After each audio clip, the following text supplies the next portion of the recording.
राजाधिराज रामचंद्र महाराज की जय। महारुद्र हनुमान की जय। समर्थ सद्गुरु रामदास स्वामी महाराज की जय। समर्थ सद्गुरु ब्रह्म चैतन्य महाराज की जय। समर्थ सद्गुरु वासुदेव महाराज की जय। समर्थ सद्गुरु नामयोगी दत्तात्रेय महाराज की जय। सब संतन की जय। जय रघुवीर समर्थ। बोलिए परशुराम जी महाराज की जय।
Shri Ram Ram Jai Jai Ram Shri Ram Jai Ram Jai Jai Ram Shri Ram Jai Ram Jai Jai Ram Shri Ram Jai Ram Jai Jai Ram Shri Ram Jai Ram Jai Jai Ram Shri Ram Jai Ram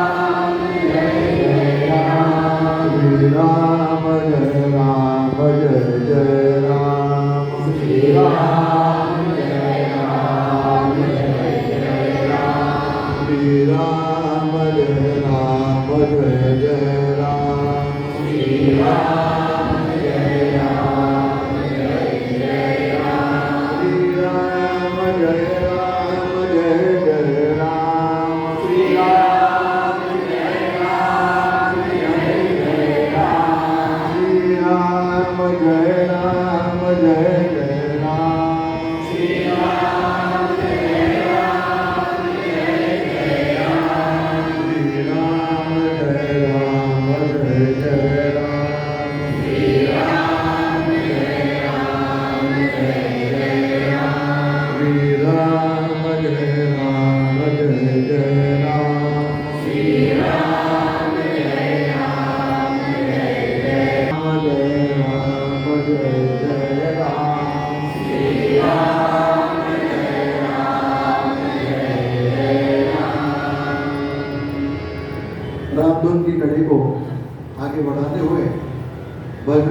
कुछ देंगे।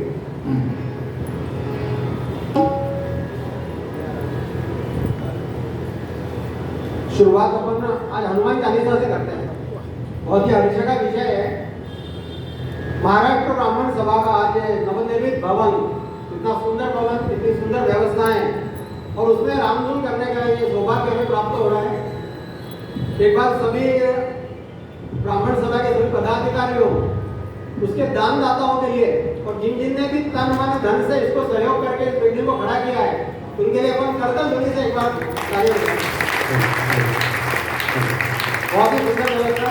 आइए शुरुआत करते हैं अपन इस पवित्र वातावरण को और पवित्र बनाने के लिए सभी को प्रिय हनुमान चालीसा से।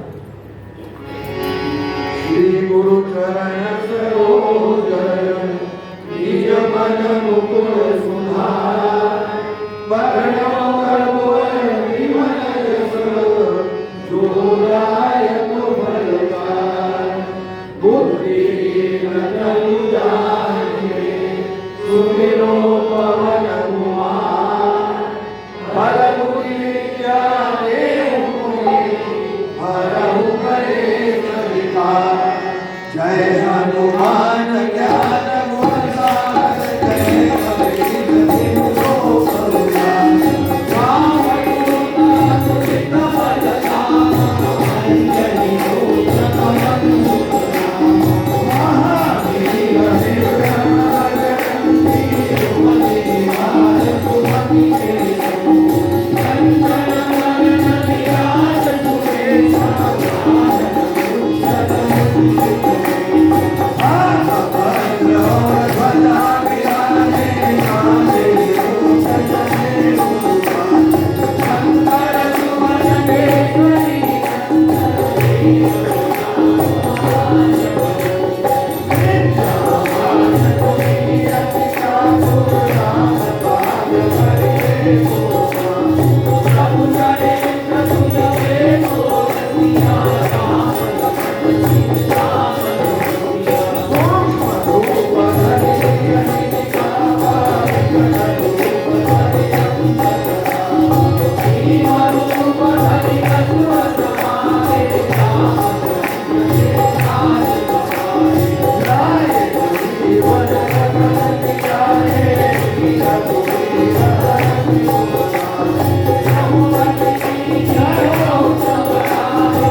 बोलो रे भाई सब संतन की जय जय जय रघुवीर संत।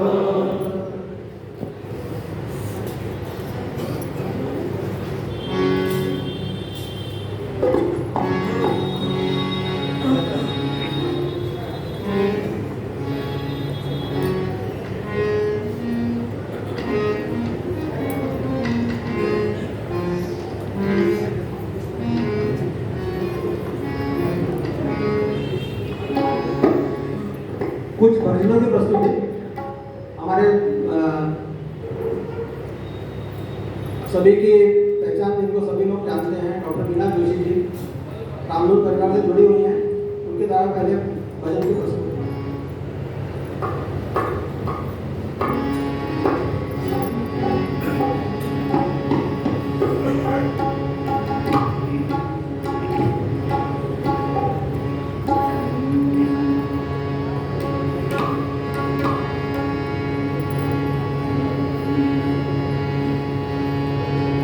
जन्म सपने पुकारे बंदे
आप सभी से निवेदन है थोड़ा सा आगे आ जाइए, पीछे देखे शायद थोड़ा सा आगे आ जाइए।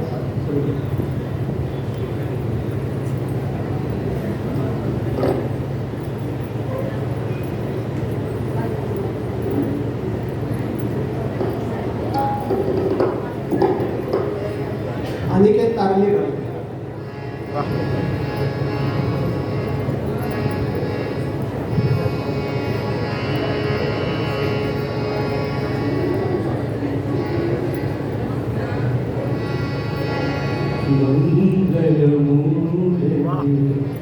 बहुत बढ़िया। आज पड़ा तेरे हे बजरंग बली हनुमान हे महावीर करो कल्याण हे महावीर करो कल्याण मंगल मूर्ति राम दुलारे आज बड़ा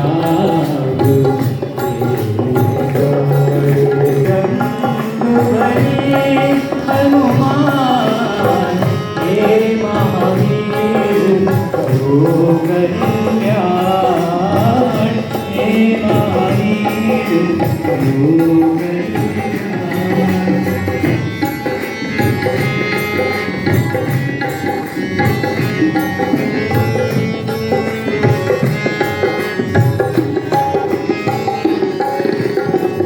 तीनों लोग तेरा उजियारा दुखियों का तूने काल सवारा तीनों लोग तेरा उजियारा दुखियों का तूने काल सवारा ये जगमंगल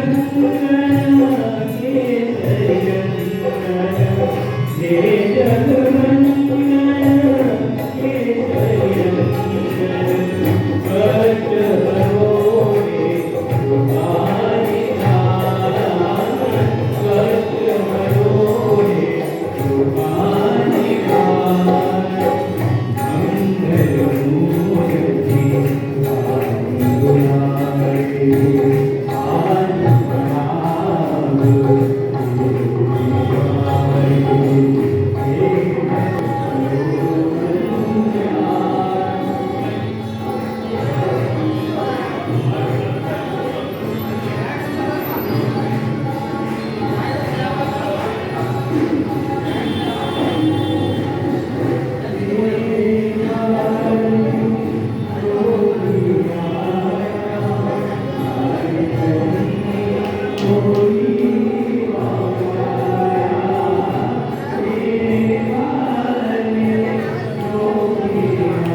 कल्याण हे महावीर करो कल्याण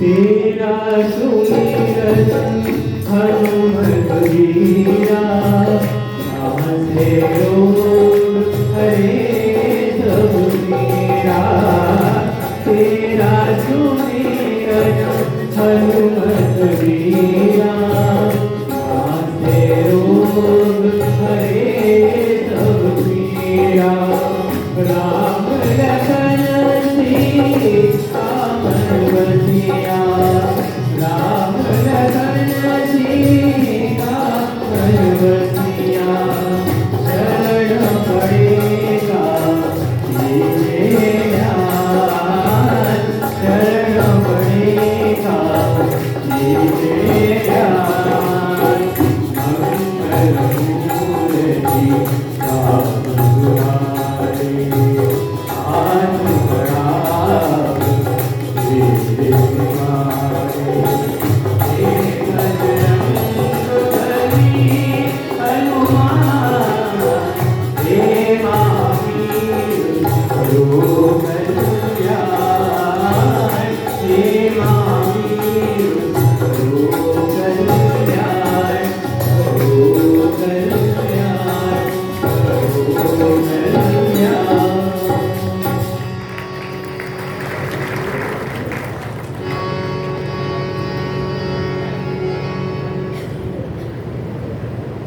भजनों की प्रस्तुति का क्रम जो है वो आज उल्टा हो रहा है। वास्तविक शुरुआत से जो छोटे होते हैं वो उन्होंने पहले गाना चाहिए, लेकिन कुछ तांत्रिक अड़चने हैं, कठिनाई है, उनके हिसाब से ये चल रहा है।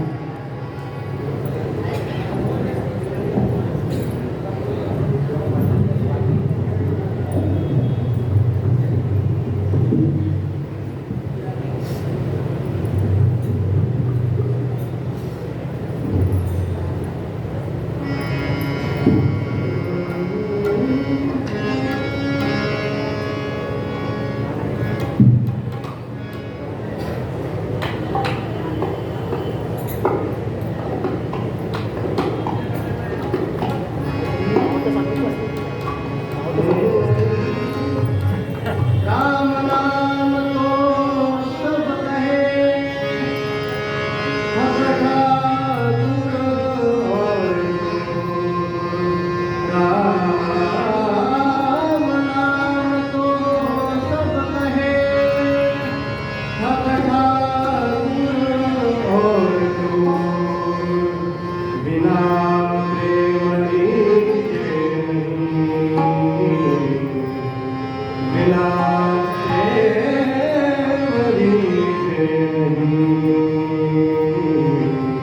तुलसी नंद किशोर क्या बात है, बहुत बढ़िया।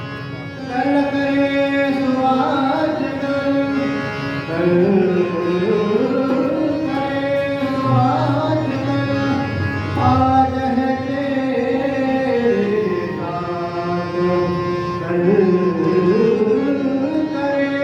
सुहास कर, आज है तेरे साथ, कल कल तू क्या करे, कल कल तू क्या करे।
सांगून द्या, त्यांना म्हणून द्या.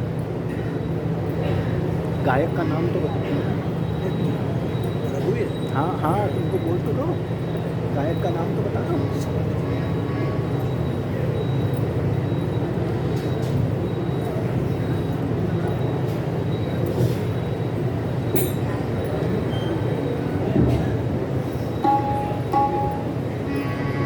एक भजन और एक गजल है.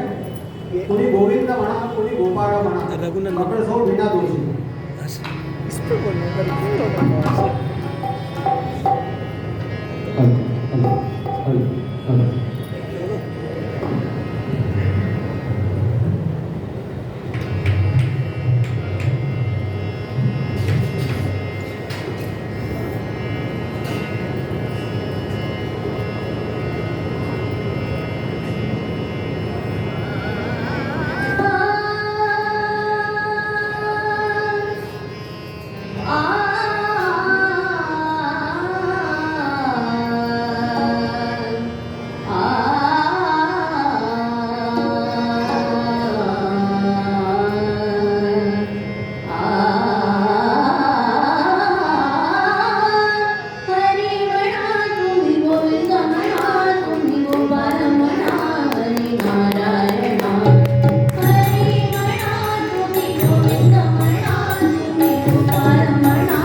Bye.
बहुत बढ़िया, वाह।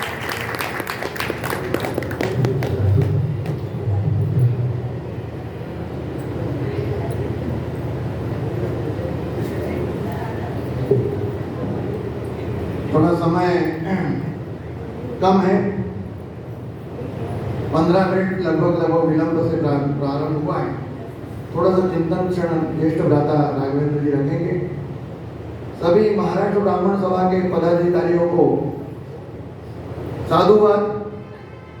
आज वैसे तो वास्तु बनने के बाद वास्तु शांत होती है और वो की भी गई है। हमारे ग्वालियर के परम श्रद्धेय वैदिक विद्वानों द्वारा वास्तु शांति का यहाँ पर आयोजन हुआ था, होना भी चाहिए। लेकिन समर्थ रामदास जी ने दासबोध में कहा है, कर्म कांड में तरी प्रत्यवाय घड़े तरी हरिस्मरण करावे। और कर्म कांड में यथा सांगते कर्म कड़ी घड़े ना, थोड़ा बहुत कम ज्यादापन होता है, उसकी पूर्णता भगवान नाम से होती है, भगवान नाम से होती है, भगवान नाम से होती है। इसलिए यथार्थ में आज वास्तु शांत जो है शुद्ध हुई, ऐसा मानने में हरकत नहीं। और इसके लिए साधुवाद के पात्र हमारे दत्तात्रेय भालेराव जी, अशोक खेड़कर जी, आशुतोष कुंवर वाले जी, सभी जो पदाधिकारी हैं, सभी का नाम तो नाम नहीं क्षमा करें, जिन्होंने मतलब निमंत्रण दिया नाम उनके लिए, उनके नाम लिए कुशल नहीं, सभी का साधुवाद है। लेकिन आमंत्रण उन्होंने दिया कि हमारा उद्देश्य यह है कि वास्तु शांति के निमित्त से लोगों का एकत्रीकरण होगा और पवित्र होंगे। सभी को साधुवाद कि आपने भगवान नाम पर विश्वास रखा और हमारा विश्वास है कि भगवान नाम से आज के कलु कद हरि कीर्तन कली में ही भगवान नाम से पवित्र होगी। आइए चिंतन करें। जैसा अभी बताया, वास्तु शांत हो गई, आज रामधुन भी हो गई, वातावरण और जो वास्तु है वो शांत हो गई। रामधुन किस लिए है? रामधुन हमारे मन की शांति के लिए।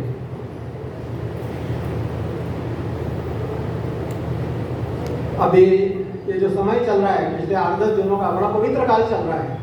अभी शंकराचार्य जी की जयंती हुई, अभी परशुराम जी की जयंती हुई, परसों सीता जी की नवमी, सीता नवमी थी, कल मोहिनी एकादशी थी। ऐसा पवित्र काल है और इसमें इसी के बीच में ये रामधुन आयोजित है। आइए थोड़ा सा चिंतन करें।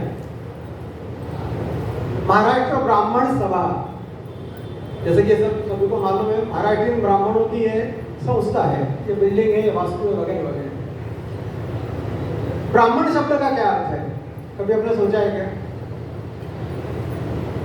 ब्रह्म जानामि इति ब्राह्मणा, ऐसे बोला गया है, जो ब्रह्म को जानता है।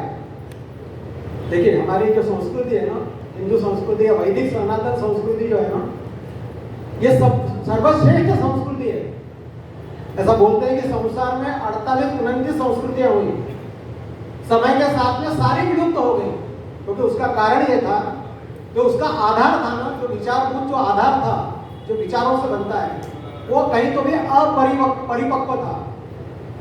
हमारी हिंदू संस्कृति जो है वो 16 मजबूत, जैसे ये अभी वास्तु घड़ी है ना, आप देखिए, कृपया निवेदन है सभी लोग शांत रहिए प्लीज, कृपया। जितना भी ये स्ट्रक्चर बना हुआ है, लैटिस बना हुआ है, ये सब आधार जो इसके हैं वो इसकी प्लिंथ आधार है, इसका फाउंडेशन आधार है, और ये कॉलम जो खड़े हुए हैं खड़े वाले, ये आधार है। हमारी हिंदू संस्कृति 16 मजबूत खंभों में टिकी हुई है, ध्यान रखिएगा। इसलिए वो आज भी इतनी विपरीत परिस्थितियों में इतने हमारे संस्कृति के ऊपर इतने आक्रमण हुए हैं, वो बताने की जरूरत नहीं है। उसके बावजूद भी आज हमारी संस्कृति टिकी हुई है। ठीक है, थोड़ा बहुत उसमें डगमगाहट आई होगी, लेकिन फिर भी टिकी हुई है। कौन कौन से वो आधार स्तंभ है? तो पहले तो हमको संस्कृति ने, हमारे ऋषियों ने, हमारे मुनियों ने, हमारे वेदों ने हमको 4 मुख्य जीवन के उद्देश्य दिए हुए हैं। जीवन काहे के लिए चाहिए? 4 उद्देश्य हैं। कौन कौन से उद्देश्य हैं? तो धर्म, अर्थ, काम और मोक्ष, 4 उन्होंने दिए हुए ध्यान। उसके बाद में उन्होंने चतुर्वर्ण व्यवस्था दी हुई है, ब्राह्मण, क्षत्रिय, उसके बाद में वैश्य और शूद्र। देखिए अपन ब्राह्मण सभा में बैठे हुए हैं, ब्राह्मण के अपने को अभिमान होना चाहिए, लेकिन वृथा अभिमान भी नहीं होना चाहिए कि हम ब्राह्मण है, मतलब कैसे भी रहे तो हम ब्राह्मण है, ऐसा नहीं है। उसका अपन चर्चा करेंगे। उसके बाद में उन्होंने 4 आश्रम दिए हुए हैं। हमारे उम्र को ऐसे 100 साल मान के दिए हुए हैं। उस समय 100 साल भी अब नहीं है, अभी भी लोगों के 100 के ऊपर भी लोग जा रहे हैं। कौन कौन से? ब्रह्मचर्य आश्रम है, उसके बाद में गृहस्थाश्रम है, उसके बाद वानप्रस्थाश्रम है और संन्यासाश्रम है। 4 हो गए। और उसके बाद में 4 जो है वो उपासना पद्धति दी हुई है। कौन कौन सी है? कर्म, भक्ति, ज्ञान और योग। अब इसमें विशेषता यह है कि सभी को इन 16 खंभों में से जो हमारा जो जीवन का उद्देश्य वो मोक्ष है, लेकिन वो मोक्ष तक जाने की सभी को मुभा है। मुभा मतलब सभी को सुविधाएं हैं। कोई ऐसा ना समझे कि मैं ब्राह्मण हूं तो मैं ही मोक्ष का अधिकारी हूं, ये बहुत गलत बात हो जाएगी। सभी को सारे वर्ण चातुर्वर्ण्यम मया सृष्टि, ऐसा बोला है भगवान। गोपाल कृष्ण कह रहे हैं, श्रीकृष्ण जी कह रहे हैं कि मैंने निर्माण किया है। तो अभी जो जातिवाद के ऊपर जो चल रहा है बहुत सारा, वैसा कुछ नहीं है। भगवान की निर्मित है, कर्म के अनुसार है। ब्राह्मण शब्द के ऊपर हम तो बहुत भाग्यशाली हैं, यहाँ पर हम बैठ के चर्चा कर सकते हैं। महाराष्ट्र में तो ब्राह्मण शब्द के ऊपर करंट लग जाता है। ब्राह्मण शब्द की महाराष्ट्र में आपने उच्चार दिया तो वहां तो आपको पूछिए मत, सिर फोड़ने के लिए गाली गलौज तक सभी हो जाती है व्हाट्सएप के ऊपर। उसका कारण है अज्ञान का कारण है, अज्ञानता है। अभी जो जैसे ज्वलंत प्रश्न चल रहा है कि समर्थ रामदास जी शिवाजी महाराज के गुरु थे ही नहीं, उनका आपस में संबंध था ही नहीं, वो दोनों अलग अलग थे। और इसके ऊपर केवल और केवल समर्थ ब्राह्मण थे। इसके ऊपर से उनको दासबोध को जलाया गया, उनको गालियां दी जाती है, भद्दे भद्दे शब्द उनके लिए प्रयोग किए जाते हैं। संतों के लिए हमारे लिए कहा गया है कि हमारे संत सभी समाज में संत हुए हैं, ऐसा कुछ नहीं कि ब्राह्मण समाज में ही हुए हैं। आपको और बता दूं, समर्थ संप्रदाय कितना तो थोड़ा विषय इधर उधर हो रहा है, थोड़ा भटक रहा है, लेकिन विषय पे आता हूँ। हम जब पालकी होती है समर्थ रामदास संप्रदाय, उसमें एक भजन गाया जाता है, जनार्दन दत्तात्रय भक्तो त्याचा शिष्य एक नाथो, रामदास रंगनाथ, केशव स्वामी कृष्ण भक्त, रामानंद तुलसीदास, कबीर सूर अग्रदास, उसके बाद में सावतामाड़ी चोखा महार, नरहरि सोनार गोरा कुंभार। जब तक इन संतों का हम स्मरण नहीं करते हमारा उत्सव पूरा होता ही नहीं है। ये कितनी बड़ी बात है कि चाहे हमारा राम जी का उत्सव हो, चाहे हमारे विठल जी का उत्सव हो, अंत में हम जो नाचते हैं वो विठल विठल करके नहीं नाचते, हम ज्ञान का तुकाराम करके नाचते हैं। बताइए भक्तों की और अपने आराध्य की कितनी अद्वैतीय है। तो विषय पे अपन आते हैं, ब्रह्म जानाति कि ब्राह्मण। सवाल इस बात है कि ब्रह्म जानाति मतलब क्या, जानना मतलब क्या। आद्य शंकराचार्य का भी जयंती हुई, उन्होंने बहुत सुंदर कहा। वो कहते हैं, समर्थ रामदास जी का उसके ऊपर पहले कहता हूँ, हम पूजा करते हैं, हम पाठ करते हैं, हम ध्यान करते हैं, हम तीर्थ क्षेत्र पे जाते हैं, गंगा स्नान करते हैं, सभी कुछ करते हैं। तो क्या इससे हमारा जो ध्येय है, जो मोक्ष की प्राप्ति, जो हमारा उच्चतम ध्येय है, सभी का ध्येय है, सभी जातियों का ध्येय है, सभी उम्र का ध्येय है, सभी करते हुए, तो वो प्राप्त होगी क्या? तो बोलते हैं नहीं। नाना शास्त्र पठे लोको, नाना शास्त्र पठे लोको, नाना दैवत पूजनम।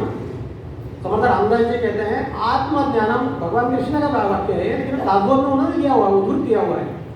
नाना शास्त्र पठे लोको, नाना दैवत पूजनम, आत्मज्ञाना बिना प्रार्थम सर्व कर्म निरर्थकम। जितनी भी हम पूजा कर रहे हैं, जितने भी पाठ कर रहे हैं, जितना भी जाप कर रहे हैं, जितना भी दान कर रहे हैं, जितना भी हम तीर्थ क्षेत्र पे जा रहे हैं, जब तक हम ब्रह्म को या उसको जानेंगे नहीं, आत्मज्ञान को जानेंगे, आत्मज्ञान का ज्ञान ही मतलब ब्रह्म का ज्ञान है। ये राम नाम जो हम कर रहे हैं ये भी उसी का पर्यायवाची शब्द है। राम अलग है और ब्रह्म अलग है, ऐसा नहीं है। भगवान कृष्ण का नाम लेते हैं, विठल का नाम लेते हैं, उस तत्व को हम कहीं तो भी स्पर्श करने का हमारा प्रयत्न रहता है, वो परम तत्व को स्पर्श करने का प्रयत्न रहता है। कैसे करेंगे? तो एक बहुत सुंदर बात आती है कि ये सब होता है, ये मन से होता है। मन एवं मनुष्यानाम कारणम बंध मोक्षो योग। जो मोक्ष हमको मिलना है ये शरीर से नहीं मिलना है। हम अक्सर हमारी जितनी भी क्रियाएं हैं, जितने भजन करते हैं, जितना पूजन करते हैं, जितना तप जप ताप करते हैं, हम शरीर से करते हैं, लेकिन कहीं तो भी हमारा मन जो है वो शरीर के साथ में नहीं होता है, इसीलिए हमारा मन नहीं लगता है। अक्सर हमारा आता है जाप करते हैं, महाराज जी ने तो बताया बहुत करने के लिए, आधे घंटे में हम तो आलस खा जाते हैं। पता नहीं माला तो क्या जुमा फिरे मुख में, और माला तो कर्म आई, और मनुआ तो 10 दिशा फिरे, ये तो सुमिरन में आई। एक अभी मैंने बताया था, फिर बताता हूँ। एक पंडित जी थे, घर पे पूजा कर रहे थे, और पूजा करते करते उनको ध्यान में आ गया कि अपने को मंडी जाना है, घर में सब्जी खत्म हो गई है, मंडी जाना है, पूजा चल रही है, विचार भटक रहे हैं। मंडी जाना है और इस समय बैंगन बहुत बढ़िया है, यदि मैं जल्दी पहुंच गया तो अच्छे बैंगन और मुझे सस्ते में मिल जाएंगे। वो अंदर के कमरे में पूजा कर रहे थे, बाहर बहू खाना बना रही थी, पतिव्रता थी और घर का जिसे बोलना आदर्श बहू थी। इतने में एक बाहर से सज्जन आया, बोले बाबूजी है क्या, बाबूजी है क्या? तो इन्होंने क्या उत्तर दिया बहू ने? बहू बोली नहीं वो अभी नहीं है, वो है ना क्या बोलते हैं मंडी में गए बैंगन लाने के लिए, वो पूजा कर रहे हैं वहां पर। उन्होंने उनका वो बेचैन हो गए, बोले क्या हुआ? फिर वो आए पूजा खत्म की, बोले बहू तुमने कैसे जाना? बोले नहीं मैंने आपको देखा, मुझे ऐसा लगा कि आप बैंगन लेने गए, आपका जो है आपका मन स्थिर नहीं लगा मुझे। ये कैसे हुआ? तो वो जो अपना कार्य कर रही थी, वो अपना मन लगा के कार्य कर रही थी। मनम कृतम न कृतम, क्या शरीर कृतम न कृतम कर्म, मनम कृतम कृतम। मन के साथ में जब हम काम करेंगे तभी वो कार्य पूर्ण होता है और मन से ही मोक्ष का संभव है। आचार्य जी को किसी ने पूछा कि कौन दीर्घ रोग हो, तो बोले भव एव साधो, भव रोग जो है सबसे दीर्घ रोग है। मुझे क्षमा करें, यहाँ बड़े बड़े लोग बैठे हुए हैं, थोड़ा संकोच हो रहा है कहने में, उनको कुछ कहने लायक मेरी योग्यता नहीं है, लेकिन एक जनरल बात मैं कह रहा हूँ, मैं अपने समय बात कर रहा हूँ। हम सभी लोग भवरोगी हैं, हम सभी लोग भवरोगी का क्या मतलब होता है? क्रॉनिक डिजीज वाले हैं, क्रॉनिक पेशेंट हैं। हम किसके पेशेंट हैं? बार बार जन्म ले रहे हैं, बार बार मर रहे हैं, बार बार जन्म ले रहे हैं, पुनरअपि जननम पुनरअपि जठरी जननी शयनम, ये हमारा कंटिन्यूअस चल रहा है। देखिए कहीं तो भी आप सोचिए, कहीं तो भी हम अविश्रांत हैं, हमको शांति नहीं मिल रही। हमने पैसा कमाया, घर बनाया, बंगले बनाए, गाड़ियाँ ली, बार बार गाड़ियों के मॉडल बदल रहे हैं, सब जगह घर में बाथरूम को छोड़ के सब जगह एसी लगा हुआ है। इतना सब होते हुए भी हम शांत हैं क्या? हमको ठंडक मिल रही है क्या? दिल में ठंडक नहीं मिल रही। उसका कारण ये है, जब तक हम जो मूल तत्व के मूल जो हमारा उद्देश्य है जीवन का, मोक्ष की प्राप्ति के लिए हमारा प्रयत्न नहीं होगा, जब तक मन हमारा शांत नहीं होगा तब तक ये कुछ संभव नहीं है। और उस मोक्ष की प्राप्ति के लिए, उस मन की प्राप्ति के लिए रामधुन है। राम मतलब क्या है? राम तत्व का क्या अर्थ है? ऐसा वर्णन आता है कि जिसमें राम जी का जन्म हुआ, राम जी का जन्म हुआ, राम जी 10-12 साल के हो गए और अब नामकरण का विधि होना लगा। नामकरण का विधि कौन करेगा? तो उनके गुरु वशिष्ठ जी करेंगे। ऐसा दशरथ जी की मान्यता थी कि ये काम आप ही करिए, आप हमारे मुद्दे का दूसरे का, हमारे मुद्दे का नहीं है ये काम। तो ऐसा बोलते हैं कि उस समय कई के गोद में राम जी थे। राम जी 10-12 दिन गए हैं, 10 दिन गए, अभी नामकरण हुआ नहीं है। कई माता कौशल्या जी से कहती थी कि ये राम जो है ये मेरा है। उस समय राम नहीं थे, लेकिन ये बालक मेरा है और मेरा जो बालक जो भरत है वो तुम्हारा है। इतना उनमें आपस में प्रेम है, कई माता को राम जी से इतना ज्यादा प्रेम है। तो ऐसा वर्णन आता है, 12वें दिन जब जातक का ये सब हो जाता है, पूरा सारे कर्म वगैरह विधि हो गया, अब नामकरण का बात आती है। तो वशिष्ठ जी अपना दशरथ जी कई के गोद से राम जी को, बाल राम जी को लेते हैं और वशिष्ठ जी के गोद में देते हैं। और ऐसा वर्णन आता है कि जैसे ही वशिष्ठ जी ने गोद में बालक को लिया, छोटे से बालक को, उनकी आंखों से उनकी समाधि लग गई और झरझर अश्रुधाराएं बहने लगी। उनके मुंह से शब्द निकला राम। मानो सारे संसार का जो सुख है, सारे संसार का जो आनंद है, वो इस राम शब्द में बसा हुआ है। एक बात और है, सुख, और हम देखिए सभी लोग सुख के लिए प्रयत्नशील हैं। जितने भी अद्ययावत जितने भी प्राणी हैं, हम छोड़ दीजिए, मनुष्य छोड़ दीजिए, जितने भी कीटन मूंगी जितने भी हैं, वो जो सुअर होता है ना, शुकर, वो भी जब नर्क में पड़ा रहता है ना, वो सुख के लिए पड़ा है वहां पर। ये मान के चलिए, उसको जो एसी में हमको डंगर के गद्दे में जो सुख हमको मिलता है, वो ही सुख उसको उस नरक में मिलता है। एक छोटी सी बात बता रहा हूँ आपको स्पष्ट करने के लिए। एक बार नारद जी विष्णु जी से बोले भगवान से कि भगवान क्या आप तो यहाँ बैठे रहते हैं क्षीर सागर में, अरे वहाँ पे प्राणियों में कितना कष्ट है, उनको मुक्त करिए ना। बोले कौन कह रहा है, किनको कष्ट है, सब सुखी हैं। बोले नहीं आप चलिए मेरे साथ। बोले चलो। दोनों ने भेष बदला और पृथ्वी तल पे आए।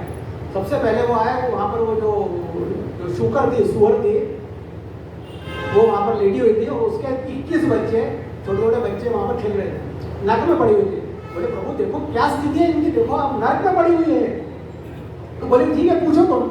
वो बोले गए वहाँ पर, नारद जी गए, नारद जी के भेष में गए।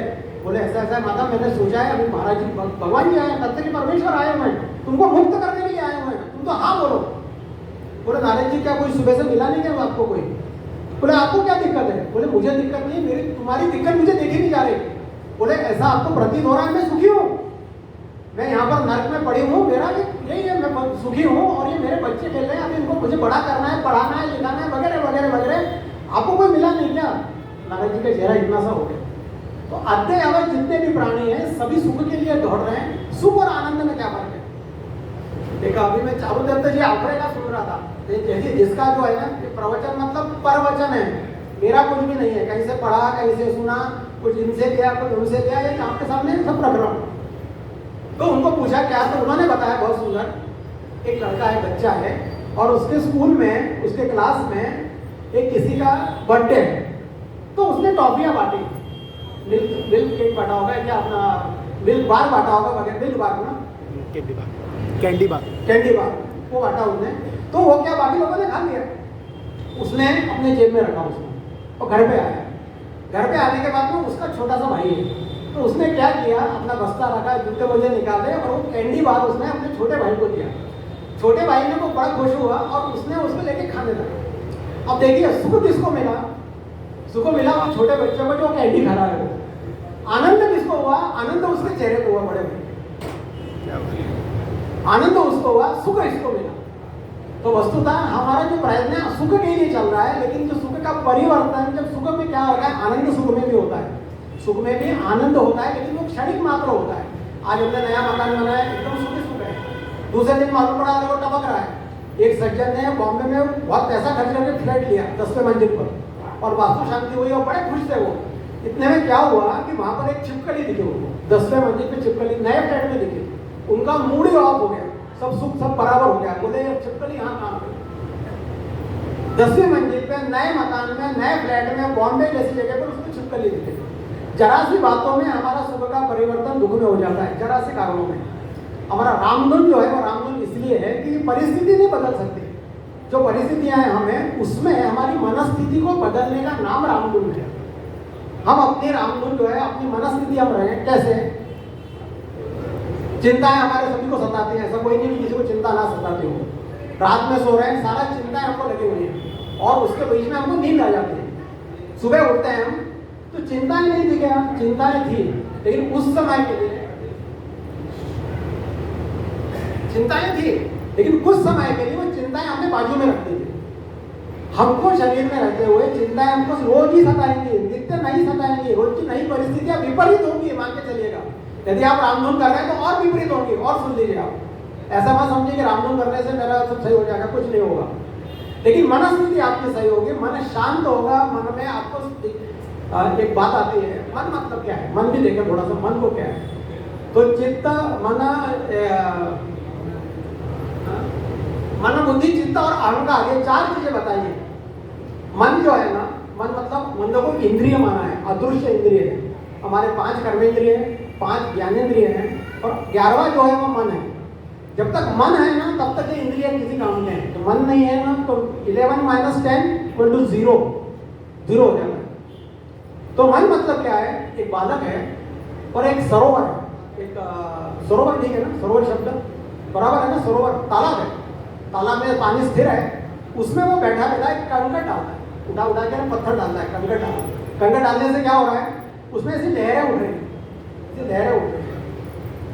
थोड़ी देर बाद क्या करता है? वो पत्थर डालना बंद कर देता है, पानी शांत हो जाता है। अब उसने क्या किया है कि कुछ चिरौंजी दाने लाए घर से, या हमारे माँ की मिश्री लाई है, मिश्री के दाने लाए। अब वो एक मिश्री का दाना वो तालाब में फेंक रहा है, बैठे फेंक रहा है। क्या हुआ उससे? फिर तरंगे बनी। मीठा डाल रहा है, वो शक्कर डाल रहा है, फिर भी तरंगे बन रही है। और पत्थर डाल रहा था, कंकड़ डाल रहा था, फिर भी तरंगे बन रही थी। हमारा मन मतलब क्या है? हमारे मन में जो विचार है ना, सुख के विचार और दुख के विचार, ये दोनों ही हमारे मन को हिलाते रहते हैं। जब तक दोनों विचार कम नहीं हो जाएंगे, शांत नहीं हो जाएंगे, तब तक हमारे अंदर जो भीतर जो परमात्मा, जिसको ब्रह्म कहते हैं, जिसको हम राम कहते हैं, ये सब हमको कभी तक उसका जो जानना, मैंने बताया ना, देखने वाली बात नहीं है, जानने वाली बात है। उसका अनुभूति हमको नहीं आई। एक सासू माँ थी, यहाँ पे सभी लोग बैठे हुए तो उनके इसका उदाहरण देता हूँ। एक सासू माँ थी और दोपहर में भजन में जाना था उनको, कोई उनकी किटी पार्टी होगी, जाना था। तो वो बोली, बहू शाम का खाना मैं बना लूँगी, तो इतना करना कि ये जो सब्जी है ना, ये सब्जी को तुम काट के रख देना, बाकी मैं देख लूँगी। वो बोली, बढ़िया। सब्जी कौन सी थी? पत्ता गोभी की सब्जी थी। पत्ता गोभी सब्जी थी, सासू माँ चली गई। शाम के समय जब आधा घंटा रहा, उन्होंने कहा काट के रखना चाहिए, तो नाराज हो गई। उसने फटाफट काटना शुरू किया। थोड़ी देर बाद सासू माँ आई तो बोली इसमें पत्ता गोभी तो दिखी नहीं मेरे को, पर पत्ता गोभी दिखी नहीं। बोले ये क्या है? बोले ये तो सब पत्ते ही पत्ते हैं, इसमें गोभी तो दिखी नहीं मेरे को। बोले बेटी ये पत्ता गोभी इसी को बोलते हैं। ये जो है ना अंदर कुछ नहीं होता। हमारे विचारों के ऊपर जो तरंगे आ रहे हैं ना, हमारे जो विचार चल रहे हैं, एक विचार, अच्छा विचार, बुरा विचार, ये विचारों से ही मन बनता है। मन नाम की कोई इंद्रिय नहीं है, मन नाम की कोई स्थिति नहीं है। जिस समय हम मोक्ष मतलब क्या है? मोक्ष मतलब देखिए, किसी को तो हम बोलते हैं ये मोक्ष को प्राप्त हो गया, किसी को बोलते हैं मर गया। दोनों में फर्क नहीं है। देह को छोड़ना मतलब जब हमारा पूरे जिंदगी भर हम विचारों से क्या बोलते हैं, वासनाओं से घिरे हुए हैं, मुझे ये चाहिए, मुझे वो चाहिए, मुझे वो चाहिए, ये करते करते यदि मेरी समय पूरा हो गया, मुझे मालूम नहीं कब होगा, लेकिन मेरी वासनाएं तो अधूरी हैं अभी। यदि उस समय मेरे को मृत्यु प्राप्त हो गई, मुझे देह छोड़ना पड़ा, ऐसा मान के चले आप, तो ये वासनाएं मेरे साथ जाती हैं। ये सूक्ष्म रूप से सूक्ष्म देह के सूक्ष्म जाती हैं। और ऐसा वर्णन आता है कि ये वासनाओं का जो पुंज है, 10-11 दिन होने दीजिए, मैं इसलिए कह रहा हूँ कि अर्धदैहिक कार्य हमारी ब्राह्मण सभा करती है, उसी के सिलसिले में बोल रहा हूँ। ये वासनाओं का पुंज घूमता रहता है और जब वो एक उपयुक्त गर्भ की तलाश में होता है, मेरी वासनाओं के अनुरूप, यदि मेरी वासनाएं अच्छी हैं, ब्रह्म की तरफ जाने वाली हैं, जरूरी नहीं कि इसमें मोक्ष मिल जाए, तो मुझे उस प्रकार का अच्छा गर्भ, जो बोलते हैं ना पुण्यवान गर्भ होगा, उसकी प्राप्ति होगी। और यदि मेरी वासनाएं गलत हैं तो दूषित गर्भ की प्राप्ति होगी और फिर मैं जन्म लूंगा। यह सिलसिला चलता रहता है। तो अपना बात आ रही है कि वशिष्ठ जी ने राम जी को लिया और राम जी को लिया और मुंह से उनके शब्द निकले राम करके निकले। तो राम मतलब क्या? उन्होंने बोला है कि सारे सुख का जो सारे संसार है उसका जो सुख है, सीकरते त्रैलोक सुखासी, ऐसा बोला हुआ है। त्रैलोक ते सीकर सुखासी मतलब जो सुख है उसका जो सीकर का मतलब क्या होता है? सीकर का मतलब ये होता है कि कोई सुख में हमारे को जैसे मान के चलिए कटोरे में सुख है, उसमें हम सुई डुबाएं और सुई के नोक में जितना आएगा, जो संसार का जितना सुख है, जितना आनंद है, वो सीकर मतलब उस बूंद के बराबर है, वो तुषार के बराबर है। बूंद में भी हजारों कण होते हैं, वो कण के बराबर है जो राम नाम में है। अच्छे बड़े बड़े महात्मा लोग बहुत सुंदर वर्णन करते हैं राम में और ब्रह्म में क्या फर्क है, राम में और ओम में क्या फर्क है। तो पतंजलि योग सूत्र में एक ऐसा ये आता है कि ओंकार प्रणव का जो ओंकार जो है, वो प्रणव मतलब ही ओंकार है। मेरा नाम जो है भगवान का नाम प्रणव करके है, ओंकार करके है। अब ओंकार में और इसमें क्या फर्क है? राम में।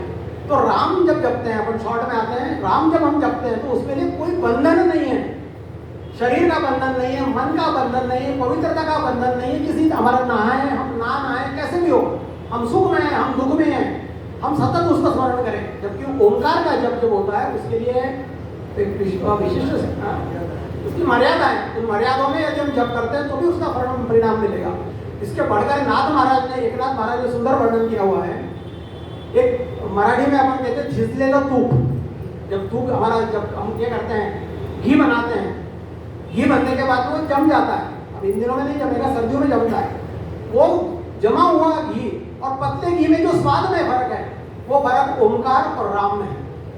और उन्होंने बताया आगे, अभी ओले गिरे थे कुछ दिनों पहले, ओलावृष्टि हुई थी। ओले मतलब, ओला मतलब क्या है? H2O, पानी है वो। लेकिन पानी में और ओले के स्वाद में जमीन आसमान का फर्क है। 80 साल का बुढ़ा भी होगा, वृद्ध भी होगा, तो भी उसको एक बार लेकर मुंह में जीभ से काटने की इच्छा होगी। क्यों होती है? उसका मिठास अलग है, उसका स्वाद अलग है। यही स्वाद उनका कहना है कि राम शब्द में अभी बोलते हैं। और राम शब्द में बहुत बड़ी बात ये है कि र उ म, देखिए फोनेटिकली दोनों सेम है, ओम और राम में फर्क नहीं है फोनेटिकली। र उ म, र अ म, र मतलब क्या है? एक है अग्नि बीज। र राम कहने से क्या होता है? बस अब आखिरी बात करते हैं, समाप्त करते हैं। अग्नि बीज में क्या होता है कि जो भी हमारे पुराने पाप हैं, वो पापों को जलने का काम जब हम र कहते हैं तो पूरा होता है। अग्नि बीज है उसमें। सूर्य बीज में क्या करता है? सूर्य बीज अ जो है, सूर्य बीज हमको तेज प्रदान करता है। जब हम राम नाम का पाठ करेंगे, राम नाम का जाप करेंगे, जकारो पापनाशना, जकारो जन्म विच्छेदा, पकारो पापनाशना, जप का अर्थ यह है कि ज का ज मतलब जो हमारी जन्म मृत्यु के विच्छेद कर देता है, और पकारो पाप नाशना। तो र ऊ म में आता है, र में आता है अग्नि बीज, अ में आता है सूर्य बीज, और अंतिम में आता है चंद्र बीज। चंद्र बीज मतलब वो है कि जो हमको शांति शीतलता प्रदान करता है। हमारी परिस्थितियां बदलेंगी नहीं, लेकिन हमारा मनस्थिति अवश्य बदलेगी। हम किसी भी परिस्थितियों में हो, हमारी परिस्थिति हमारी ना बदले, लेकिन मनस्थिति हमारी बदलेगी, और जीवन का जो हमको आनंद है, जीवन का जो मोक्ष है, जीवन का जो शांति है, जीवन का जो समाधान है, जीवन का जो आनंद है, वो राम नाम से निश्चित तौर पर हमें प्राप्त होगा। इसी शब्दों के साथ अपन यहाँ पर अपना समय हो चुका है, थोड़ा सा आज विलंब हुआ, क्षमा करें। सभी लोगों का अपना प्रयत्न होता है कि रामधुन समय पे शुरू हो, समय पे खत्म हो, लेकिन कुछ कारणों से थोड़ा विलंब हुआ, सभी को क्षमा। एक बार पुनश्च ब्राह्मण सभा के सभी पदाधिकारियों का और आप सभी लोगों का यहाँ पर जो बैठे हुए हैं सभी का स्वागत, सभी को अभिनंदन, सभी का धन्यवाद। एक बात और, एक विशेष बात है, आज महाराष्ट्र नांदेड़ के पास में कुंटूर करके एक जगह है, कुंटूर करके गांव है, वहाँ से हमारे श्री बंडोबंद रामदास जी कुंटूरकर वो वहाँ से यहाँ पधारे हुए हैं, और एक ब्राह्मण सभा का कार्यक्रम चल रहा है, इसलिए बता दूँ वहाँ पर इन्होंने बहुत अच्छा कार्य किया है। आज सुबह थोड़ी चर्चा हुई थी हमारी, वहाँ पर जितने भी महाराष्ट्र ब्राह्मण छोड़ दीजिए, महाराष्ट्र ब्राह्मण के अलावा जितने भी ब्राह्मण संघ हैं, किसी भी जाति का हो, लेकिन ब्राह्मण यदि वो है, किसी भी जाति का है, ब्राह्मण यदि है, तो उनको सबको एकत्रीकरण का, एक मंच पर लाने का इन्होंने काम किया है। उसके लिए इन्होंने संस्था बनाई है, और आपको बताऊं, गवर्नमेंट ने इनको 50 करोड़ रुपए उसके लिए ये किया है, उसको स्वतंत्र उसका बनने के लिए। और वो जो इनके वहाँ के जो कैप्टन दामले जो उनके मुख्य हैं, उनको राज्य मंत्री का दर्जा दिया। अखिल भारतीय बहुभाषी ब्राह्मण संघ, बहुत सुंदर शब्द है, बहुभाषी ब्राह्मण संघ। तो कहीं तो भी हम भी अब जो स्थिति चल रही है देश की, हमको भी थोड़ा सा विशाल होना पड़ेगा। हम भी कोशिश करें कि महाराष्ट्र ब्राह्मण के साथ भी हम बाकी लोगों को भी अपने में सम्मिलित करें, और एक विस्तृत ब्राह्मण संघ की स्थापना करें। इसी के साथ में ब्राह्मण सभा अब करने वाले, तो उनकी इच्छा थी, आदरणीय श्री दत्ताजी भालेराव, अशोक खेड़कर जी से निवेदन करूंगा कि ब्राह्मण सभा की तरफ से हमारे श्री कुंटूरकर रामदास जी का स्वागत करेंगे। इसके बाद में अपन एक पद और अंतिम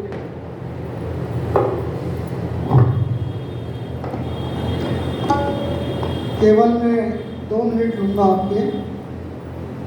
इतनी बड़ी जो हमारी वास्तु खड़ी हुई, वो वास्तु खड़ी होने में शुरुआत में जब हमने इसकी जब खोदी थी, तो आसपास के मकान एक तरह से लटक चुके थे, और बरसात का समय था। वार्ड ऑफिसर ने आके कहा, यार तुमने ये क्या कर दिया, जमीन खोद दी और ये कर दिया, और उधर के मकान गिर गया तो कौन जिम्मेदार होगा, इधर का गिर गया तो कौन जिम्मेदार होगा। उसके हम सब साक्षी है, पुनीत जी भी बैठे हैं, पवन जी बैठे हैं। तो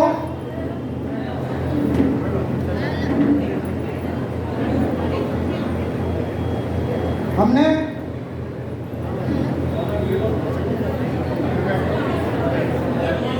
उस समय, कृपया शांत बैठा,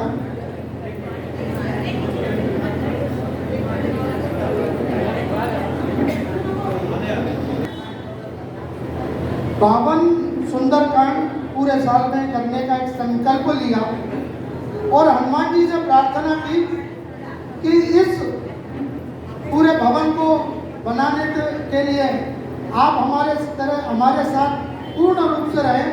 हम 52 सुंदरकांड आपके लिए करेंगे, और वो बिल्डिंग बनते समय तक कोई भी किसी भी प्रकार का इसमें विघ्न नहीं आया।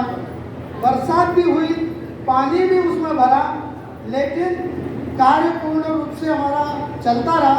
हमारे ठेकेदार तेज सिंह जी बैठे, उनको हम बार बार कहते थे, अरे यार इधर की दीवार खड़ी करो यार, वो इधर को ऐसा ना हो जाए उधर की गिर जाए या उधर गिर जाए।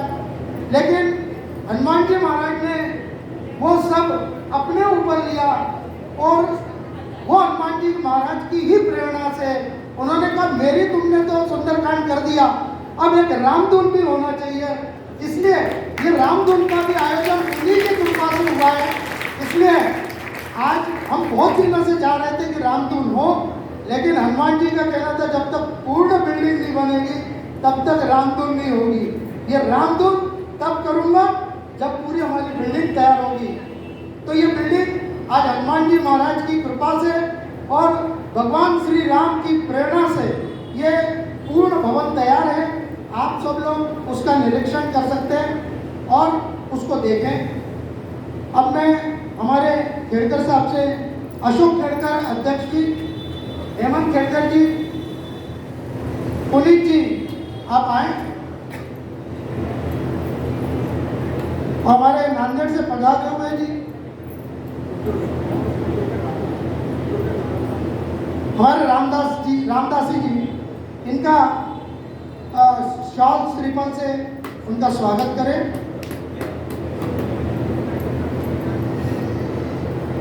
दूसरी बात, इस ब्राह्मण सभा को बनाने में हमारे सभी लोगों ने जो एक पूर्ण रूप से मुक्त हस्त से जो हम लोगों को सहयोग किया, उसके कारण इतना बड़ा भवन आज एक तैयार हुआ। अभी उसमें कुछ कमियां हैं, अभी कुछ उसमें काम होना शेष है। उस शेष काम के लिए अभी भी हमें सहयोग की आवश्यकता है। जय जय रघुवीर समर्थ।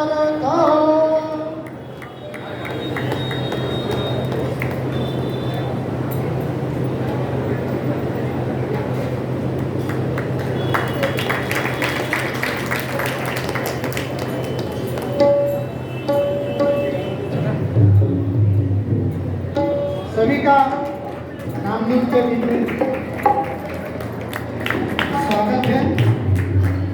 हमारे शिवराम चौहान जी ढोलक पर, हमारे अनिकेत जी तारालेकर, वीणा जोशी जी, हमारे राजवेंद्र महाराज जी, उपेंद्र महाराज जी, अपने एक हम भी पहन ले अपने आप। भट्ट साहब, अभी जो पहले तबला बजा रहे थे भट्ट साहब, उन सबका हृदय से स्वागत करते हैं, अभिनंदन करते हैं। भगत भगत अब मैं उपेंद्र जी को माइक देता हूं।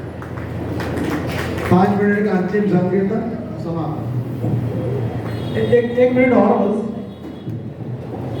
अभी दत्ता भैया ने जैसे कहा बिल्डिंग पूरी हो चुकी है, लेकिन उसमें एक मजेदार तो और भी था कि अभी इसका ऑर्नामेंटल पार्ट रह गया है। अभी काफ़ी चीज़ें अभी इसमें रह गई हैं। तो अभी दानदाता जितने भी हैं या जिन्होंने दिया है, जो दे सकते हैं, और या कुछ नए लोग जो हैं वो रह गए होंगे दान देते हुए, उन सभी को ब्राह्मण सभा की तरफ से, मेरा व्यक्तिगत नहीं है, तो ब्राह्मण सभा की तरफ से आह्वान है, निवेदन है कि थोड़ा सा सहयोग की अभी और ज़रूरत है। एक बार और थोड़ा सा सभी लोग जोर लगाएं तो जो बचा हुआ काम है वो भी पूरा हो जाएगा। धन्यवाद।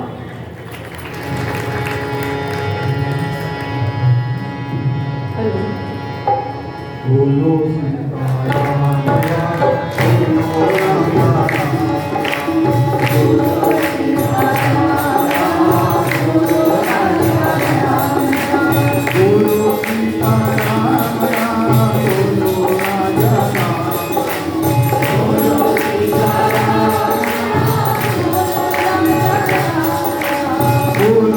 सीताराम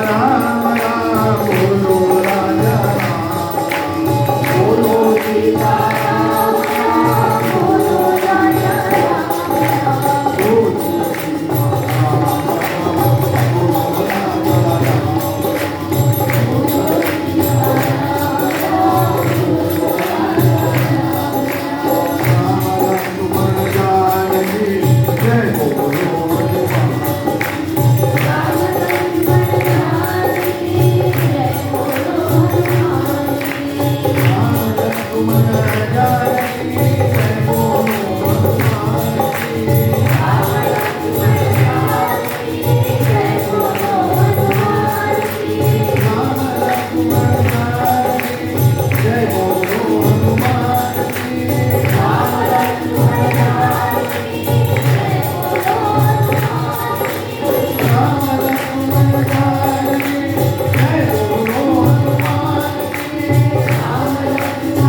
जय जय